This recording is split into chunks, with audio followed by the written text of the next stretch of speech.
예, 오늘은 히브리서 4장 12절입니다. 하나님의 말씀은 살았고 운동력이 있어 좌우의 날선 어떤 것보다도 예리하여 혼과 영과 및 관절과 골수를 찔러 쪼개기까지 하며 마음의 생각과 뜻을 감찰하나니, 이 말씀이십니다. 마치 우리 속에 있는 어두움을 비치는 밝은 빛을 가지고 그 빛을 비춤으로 인하여 우리 속에 있는 깊은 죄의 뿌리를 제거하기 위하여 날카로운 칼을 가진 수술대 앞에 선 의사에 비유하고 있습니다.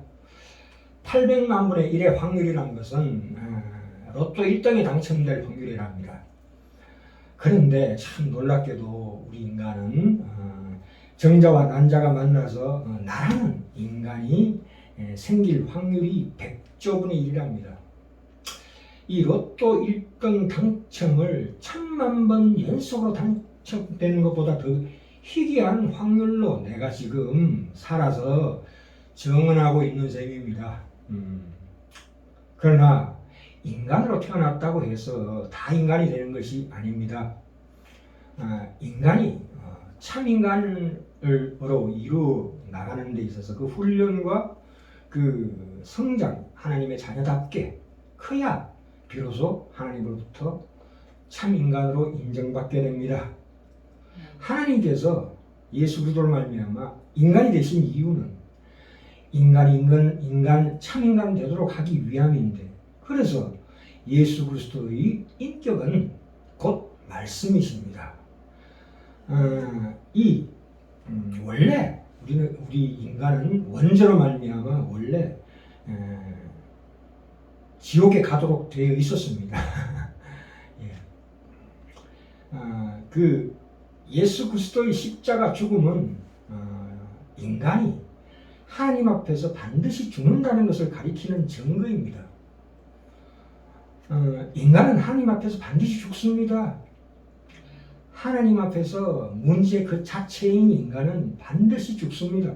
그래서 우리는 하나님을 만나려면 반드시 죽어야 합니다. 출애굽기 33장 18절에서 23절에서 모세가 가로되 원컨대 주의 영광을 내게 보이소서 하니까 20절에 여호와께서 가라사대 네가 내 얼굴을 보지 못하리니 나를 보고 살 자가 없음이니라.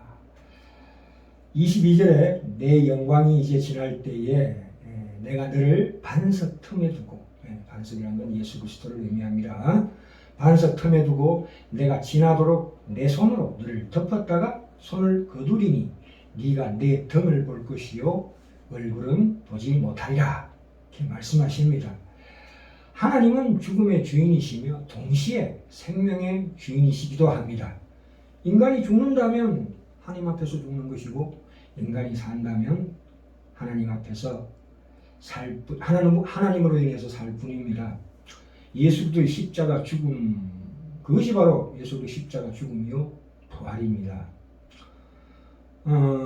인간이 죽어야 하나님을 볼 수 있다는 것은 육신적인 죽음뿐만이 아니라 자아의 죽음, 우리 내면 속에 깊숙이 있는 그 자아의 뿌리가 부인되어야 합니다.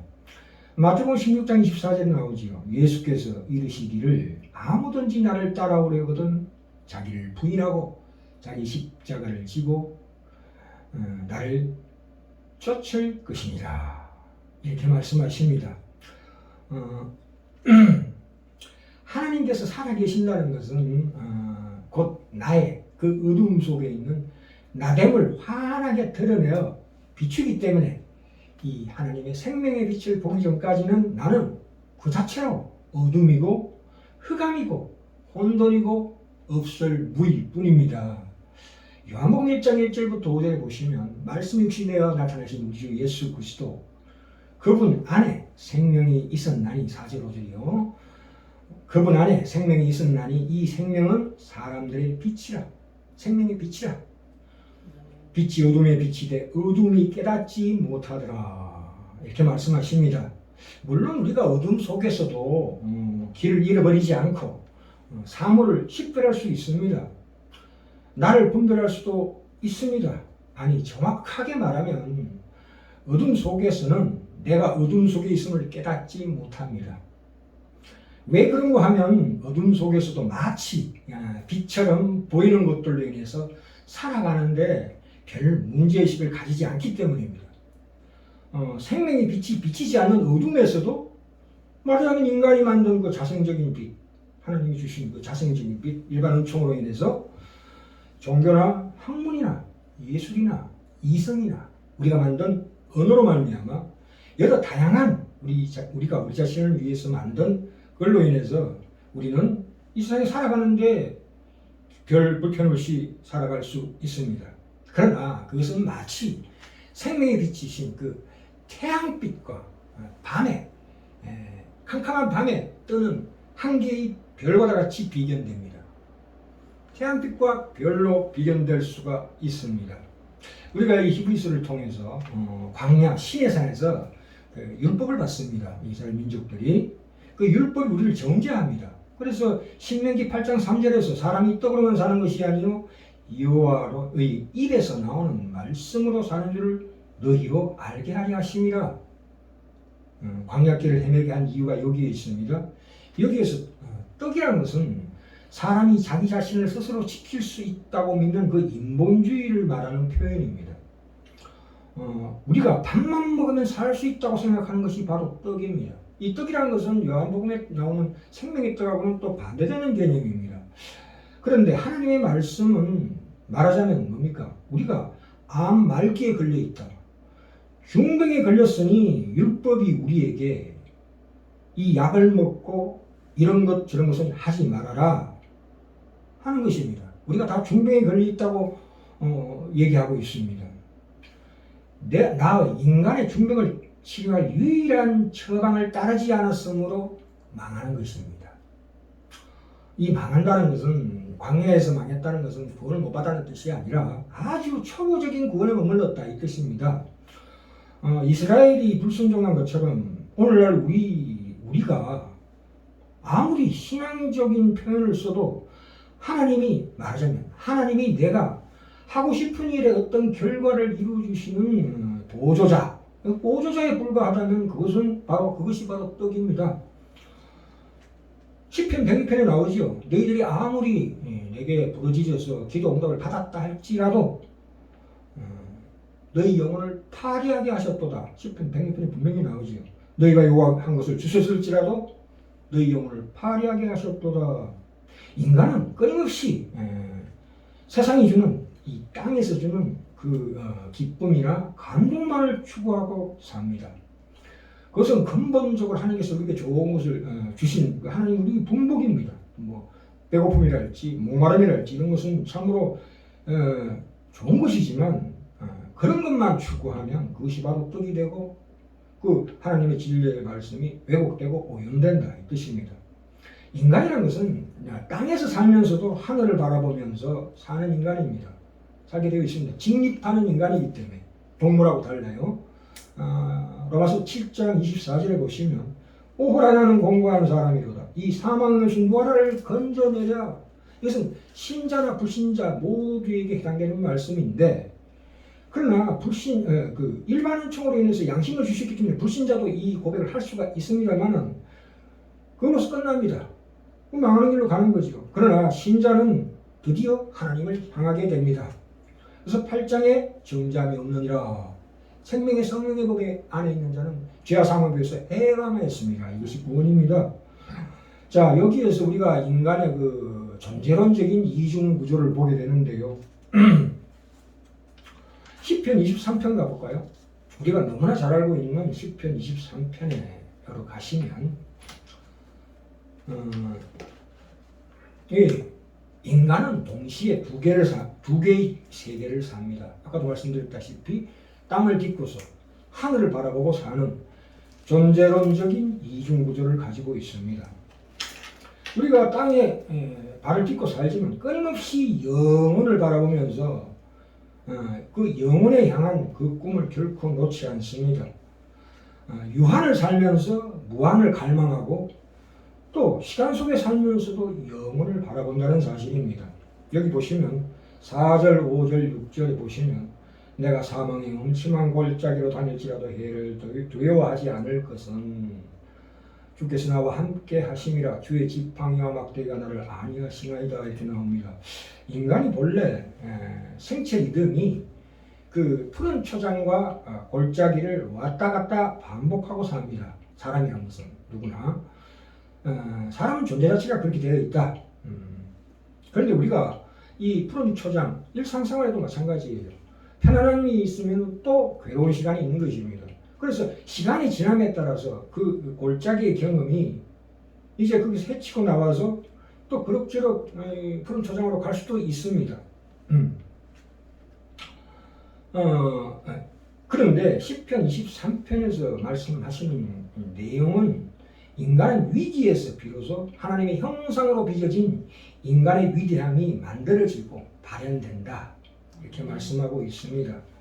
우리가 고린도전서 10장 13절에 나오지요. 그런즉 선줄로 생각하는 자는 넘어질까 조심하라. 이 말씀은 우리 신자들에게 주시는 말씀 중에 가장 귀한 말씀인데 지금까지 받은 은혜에 만족하지 말고 거기에 있지 말라 이 뜻입니다.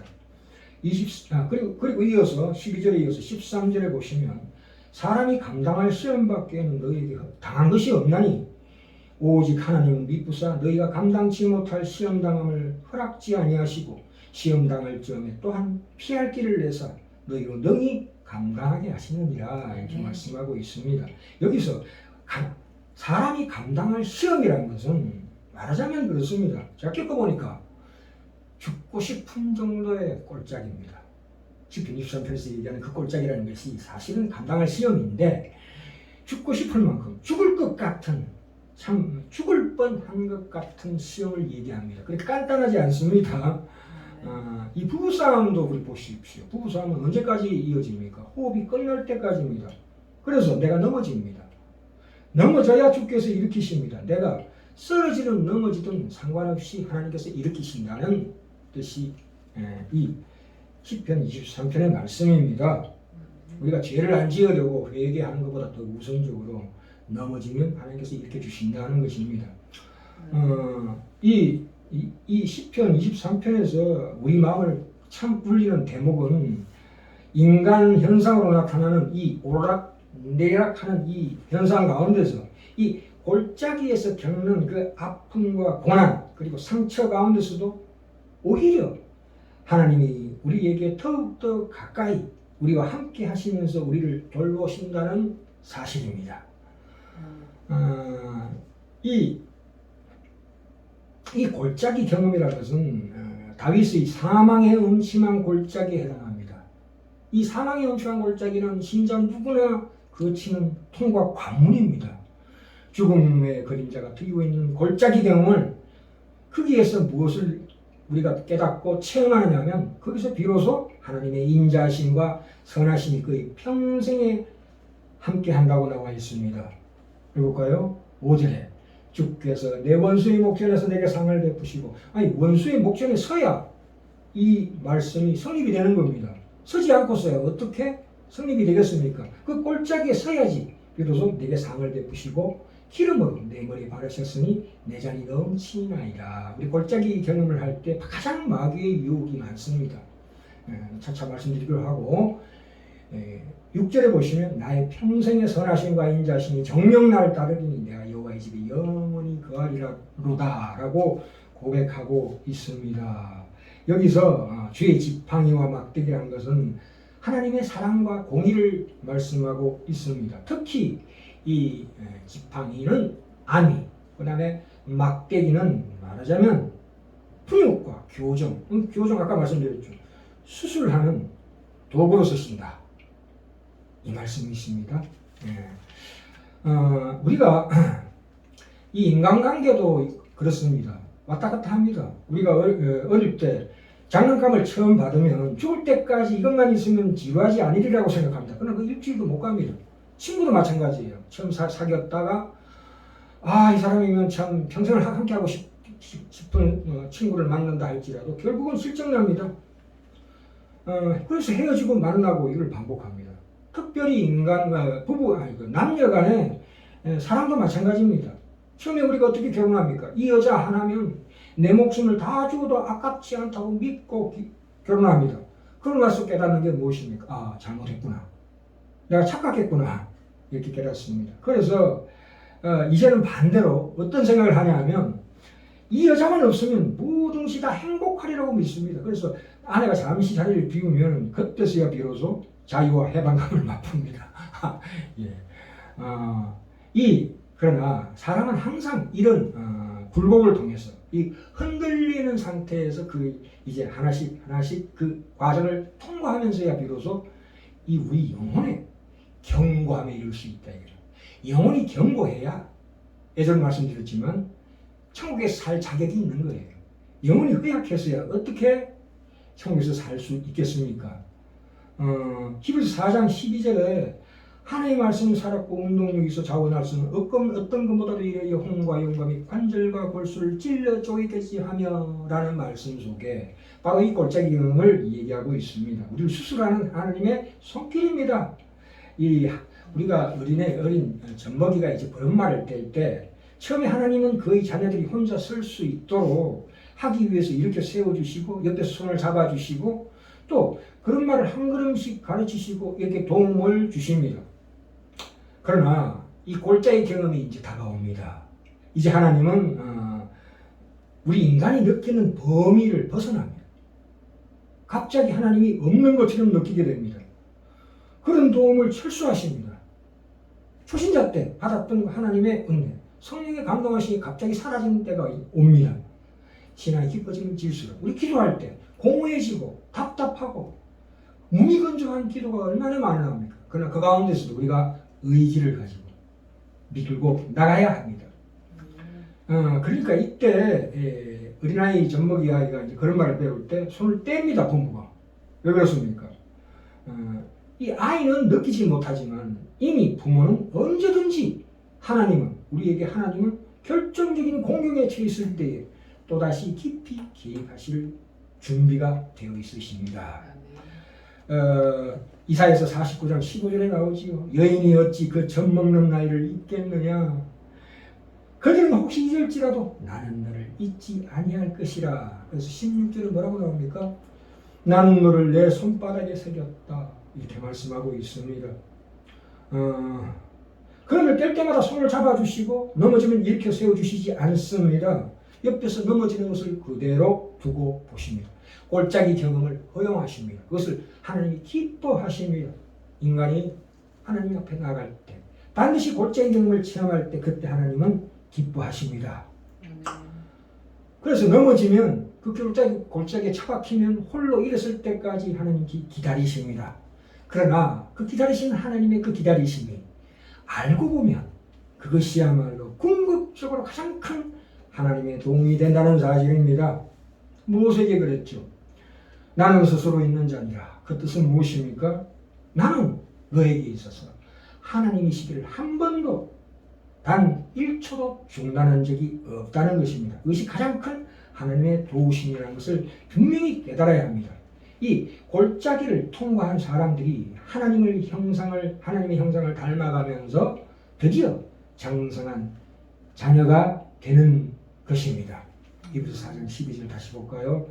하나님의 말씀은 살았고 운동력이 있어 좌우에 날 수는 어떤 것보다도 이하여 혼과 영광이 관절과 굴수를 찔러 저기까지 하며 라는 그때에 나타나는 우리의 공고함이 사망의 음침한 골짜기를 반드시 통과하는 것, 우리 속에 있는 그 중병을 치료받을 때, 수술받을 때 겪는 그 골짜기 경험을 통해서 그 골짜기를 하나님께서 시키고 우리는 통과합니다. 우리가 통과할 때 그때 그 자체가 바로 골짜기입니다. 우리를 수술하시는 골짜기다. 그래서 오늘 제목이 반드시 우리 신자는 사망의 음침한 골짜기를 통과해야 한다. 이 말씀으로 마무리 짓기로 하겠습니다. 다음 시간에 뵙기로 합니다.